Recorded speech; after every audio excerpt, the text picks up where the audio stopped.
Братцы, спасибо вам за славный парад!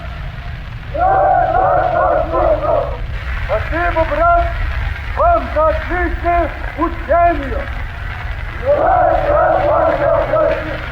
A century ago, behind frost-covered palace windows, an empire waited in silence. The Romanovs, a family born to rule, bound by faith and fate, watched the old world begin to fracture like ice beneath their feet. History remembers their portraits, the stillness of their faces, the weight of their crowns, but not the motion, the breath, the life between the frames. At Academy of Shorts, we return movement to memory, reviving the past through the art of artificial intelligence. Every photograph reborn, every expression rediscovered. This is more than history retold. This is history alive.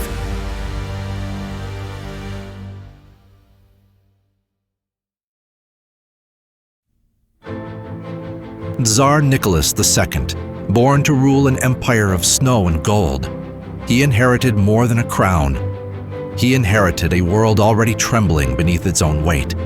To millions, he was the anointed ruler, the little father of Russia. To others, a man trapped in another century, a monarch too gentle for the storm that was coming. Nicholas believed that faith, tradition, and family could hold the empire together, even as factories struck, soldiers mutinied, and cities burned.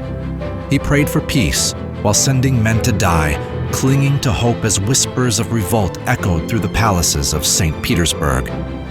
Rasputin's shadow grew, trust crumbled, the world outside his gates turned red with anger and hunger.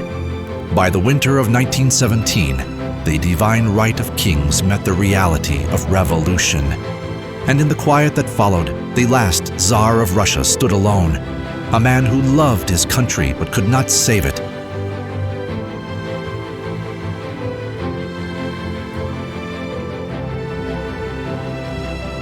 Alexandra Feodorovna, the last Empress of Russia.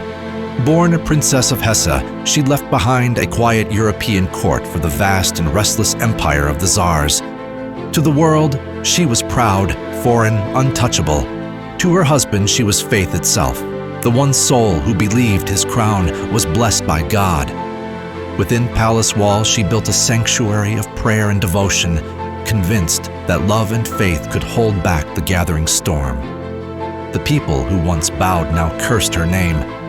Her prayers, once whispered for peace, became desperate pleas for survival. She wrote by candlelight as the empire unraveled, letters filled with hope, fear, and prophecy. When the world turned against her, she met it not with anger but with quiet, unwavering dignity. And in the frozen silence of Tsarskoye Selo, Alexandra waited. For her God, for her family, for the end of all things.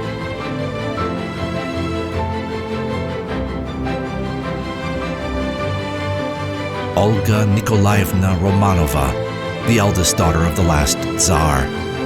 She was born into a world of light, raised within palaces where chandeliers caught the dawn, and duty was woven into every breath. To many, she was simply a Grand Duchess, elegant, composed, untouchable. But beneath the pearls and portraits was a young woman of fierce intelligence and restless heart. She read poetry late into the night, dreamed of a world beyond ceremony, and longed for something real, a purpose, a voice, a freedom denied to her by blood and history. As the empire around her began to fracture, Olga felt its tremors not as a ruler's daughter, but as a witness, watching the old certainties crumble, unable to change their fate. Her smile, once warm with youth, came to hold a quiet sorrow. The grace of someone who knew that even beauty, faith, and love could not save what was already lost.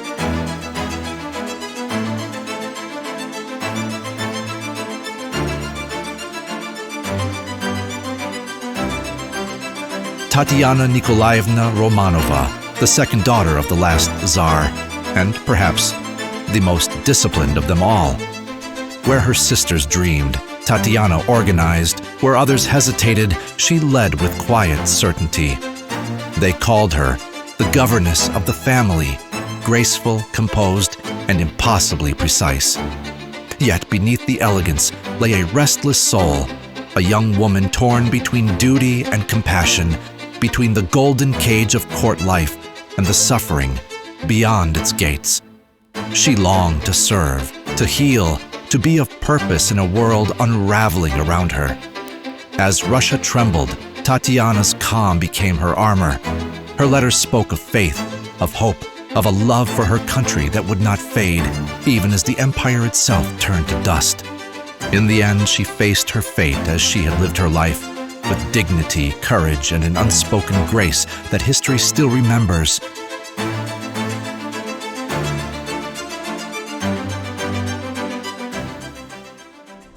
She was the third daughter, the gentle one, they said, with eyes that held both kindness and a quiet melancholy.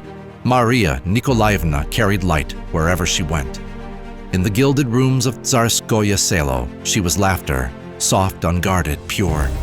She loved sunlight through lace curtains, the smell of paint on fresh canvases, the sound of her sisters' voices echoing down marble halls. Yet beneath that warmth lived something deeper, a soul that understood more than her years. Maria could feel sorrow before it was spoken, could see loneliness even behind a smile. Those who met her remembered her grace, not the grace taught in courts, but the kind born from kindness itself. She loved the simple things, the weight of a cat in her lap, a letter written by hand, the peace of twilight after rain. And in every photograph, every fading image, she still looks back at us the same way she once looked at life, with gentle wonder and a light that refuses to fade. Grand Duchess Anastasia Nikolaevna, the youngest daughter of the last Tsar, was a flame of defiance in a fading world. Where ceremony demanded poise, she offered wit. Where silence reigned, she filled the air with laughter that reminded all around her that life, even within the confines of duty, was meant to be lived. She adored her family with a devotion that surpassed privilege, her compassion shining brightest in the smallest of moments, comforting her brother, lifting her sister's moods, finding humor in the monotony of royal routine. To those who watched her, she was a spark of youth and hope amid the slow descent of an empire. As the tides of revolution swept closer, Anastasia faced the darkness, not with fear, but with quiet courage. And though her voice was silenced far too soon, the echo of her spirit endures in every story told, in every glimmer of youth unbowed by fate, in every moment where light dares to remain.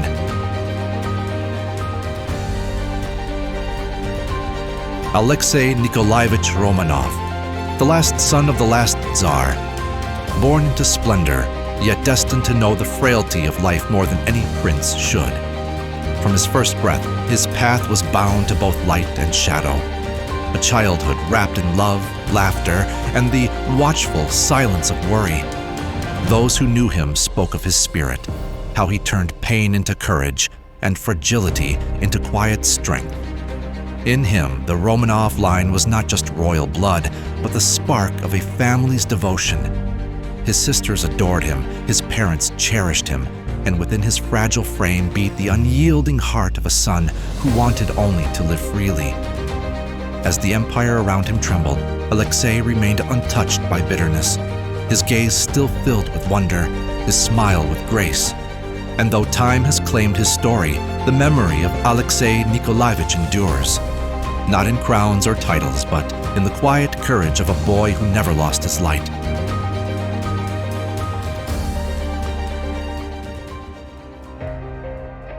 As the twilight of an empire fell, new forces stirred in the shadows, men who would reshape destiny through chaos and conviction. When the candles burned low in the palaces of the Romanovs, a man walked out of the snow. His name was Grigori Rasputin, a peasant, a pilgrim, and, to some, a prophet. To others, he was a curse in human form, the dark hand that turned the tides of fate. He spoke of visions and healing, of divine mercy and damnation, his words heavy with both faith and fear. In a court drowning in silk and prayer, his voice cut through like thunder. The Tsarina saw in him a savior, The nobles saw in him a serpent, and still he endured, unwashed, unbroken, uninvited, whispering that Russia's pain was holy, that its suffering was the will of God. Was he mad, or merely the only one who saw what was coming? In the end, the man they called the Mad Monk would not fall quietly. Rasputin, mystic, healer, heretic, the shadow that crept beneath the throne, and the omen of a world about to shatter.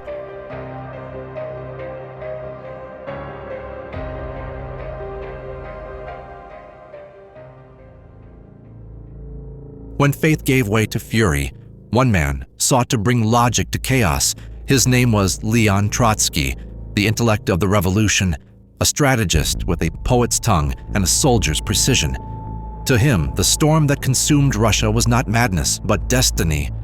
He believed the revolution could be engineered, measured, written, controlled. In dim rooms lit by oil lamps, among the scent of paper and smoke, he wrote his war.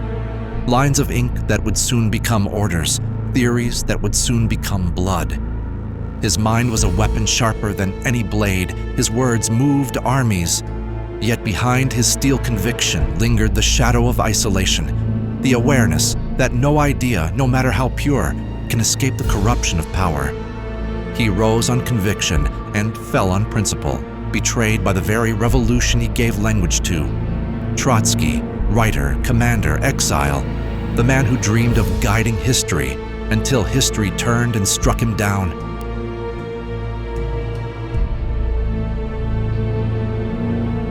His name was Vladimir Lenin, and he believed that history could be engineered. Where others saw chaos, he saw blueprints, patterns of power and struggle that could be bent to human will. In smoke-filled rooms, surrounded by ink-stained notes and restless minds, he spoke quietly but with unshakable conviction. He dissected the world as if it were a machine, reducing empires to cogs and revolutions to equations. To him, ideology was not faith, it was strategy. Each word, a lever, each movement, a test of momentum. His calm voice masked an iron certainty. That reason could be sharper than any sword. Yet beneath the logic burned something fierce, a hunger to remake life itself, to strip the world of kings and superstition and build in their place a system of order, designed and absolute. Lenin, the engineer of destiny, the mind that turned belief into structure and set the century on its irreversible course.